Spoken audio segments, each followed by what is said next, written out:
We're back here on the scorecard live on News Talk 1230 WFAS. Chris D'Angelo here, and right now we have UFC featherweight Jeremy Stephens on the line. Jeremy's fighting Dennis Bermudez this Saturday night at UFC 189. Jeremy, how's it going today? Awesome, brother. How you guys? I'm great. I mean, so you're a couple days out here. How are you feeling a couple days out? So do you have any weight to cut still? And with this recent, I have a question for you right off the bat about this recent IV ban that came out. I don't know if that's in effect already, but how does that affect you at all? We'll see. We'll have to do the right preparation and prepare for that. But this fight, they threw it out there on us, but they're giving us a little bit of a leeway to get more prepared and kind of thank them for that, because I do go to the hospital and I do get IVs. So next time around or whatever, may have to prepare a little bit different. But I have good nutritionists and smart people around me, and we'll do it the right way and get more knowledge on that and go about it the best way that we can. How big or how much weight do you usually put back on when you between Friday night or whenever the weigh-ins are, between that amount of time and when the actual fight is? Like, how big are you in the octagon? Sometimes I try not to get bigger than 72. So come fight night, I'm walking around 170, 171, 172. So in between there is about how much weight I gain. So that's just fluids, and I'm still kind of dieting during the fight day. I'm eating performance food, so I hydrate quite a bit back on through fluids and proper nutrition. So you're not one of those guys who just like goes to McDonald's the next morning just to get some energy back? No, I don't do soda or any of that, man. I'm pretty strict and disciplined through fight night. Once I get my hand raised, then it's fat boy status after that. At what point when with fighting Dennis Bermudez, taking this fight, how are you game planning for Dennis Bermudez? Because he's a guy who you figure is probably going to try and take you down. What's your plan of attack? Go in there and kick his ass, man. That's how I fight every time. Go in there and whoop him up. I know they're going to be trying to take me down. It's no secret. Once I hit him, he's going to be looking to ankle dive. I know that. If he wants to try to keep a brawler pace, then fine. I'm a good technical brawler, and I'll knock him clean out on the feet. If he wants to shoot, we got the skills to pay the bills in the wrestling department too. So he's screwed either way. He doesn't really have a choice. But it's the same plan with every guy I fight. They're looking to take me down and lay on me and make it boring, and I'm looking to get up, knock him out, keep it standing. We're talking to Jeremy Stephens, UFC featherweight. Now, Jeremy, I got to ask you about, you're the third fight on this card, the co-main event being Robbie Lawler, Rory McDonald, and of course the main event being Chad Mendes and Conor McGregor. How have you dealt with the media over the past 2 weeks? Is that something that has been something that you dealt well with over your career, or is that something that for this particular fight, being that it's arguably one of the biggest fights that the UFC has ever put on, one of the biggest cards the UFC has ever put on, how are you dealing with the media?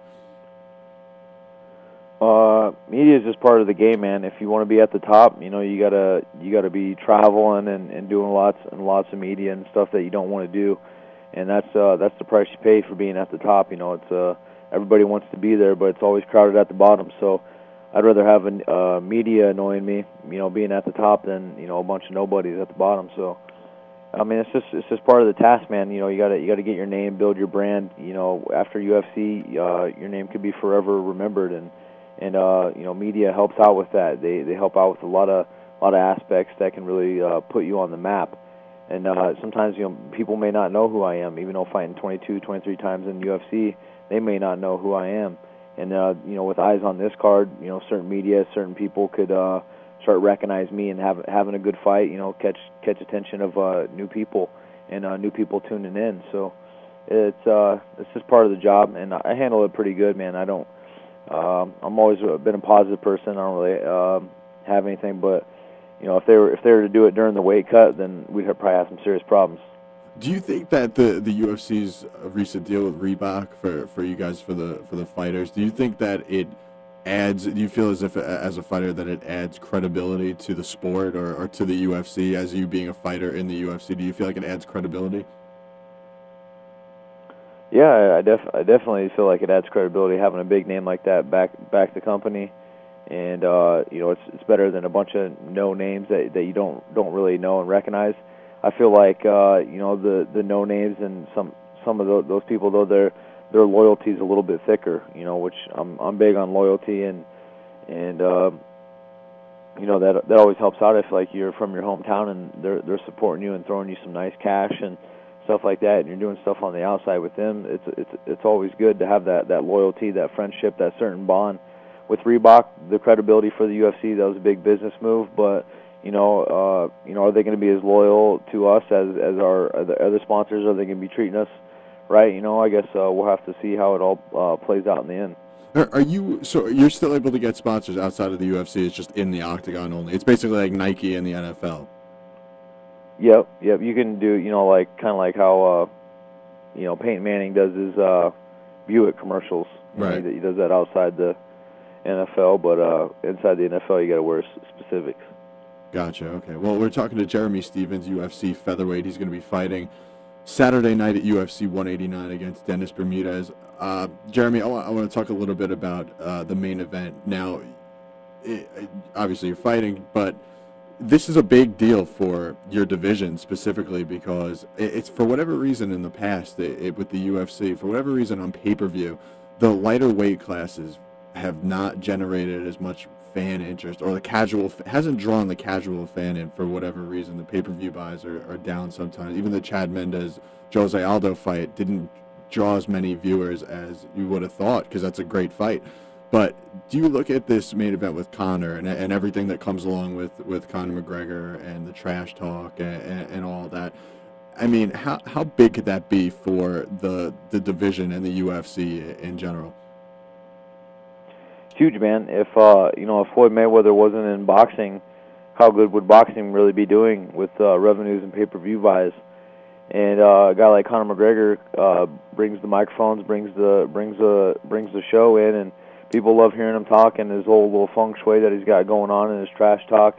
He's pretty brash, but he brings a pretty thick Irish crowd with him, and they're loyal to him, man, and they're really loud. I mean, if this was America versus Irish and this was a loud contest, America would just be squashed by the Irishmen, man. And they're so loyal, They don't like anybody, or they like their fighters that they like, and that's it. They're not booing people like the American fans. They'll be cheering Cain Velasquez and be like, yeah, we're going. But then Cain's just holding Junior Dos Santos on the cage for 3 rounds, beating him up clearly. But then, like, all of a sudden they'll start booing because they think it's boring. And it's just like they're ignorant, sometimes, and I just don't understand why the American fans don't really rally up and support and have that loyalty that some of the other fans do.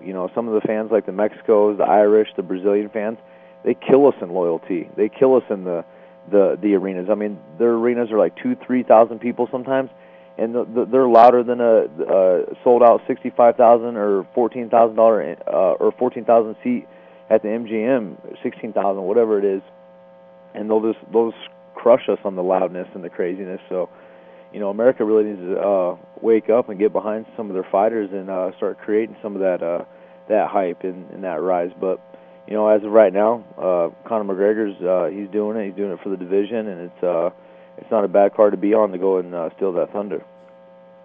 If you were going to be facing Conor McGregor at some point, he was acting the way he acts, or just portraying himself the way he portrays himself, the way he was with Aldo, the way he is now with Mendes, and you were fighting Conor McGregor, how would you react if he picked up your belt off the table and put it up in the air? How would you react as a fighter? Oh, I would have beat the shit out of him right there. I mean, if he would have touched me, I would have beat the shit out of him. If I would have seen him and he would have said something, I would have beat the shit out of him. I'm kind of street when it comes to shit like that. If I'm not really good at trash talking, but I'll beat your ass.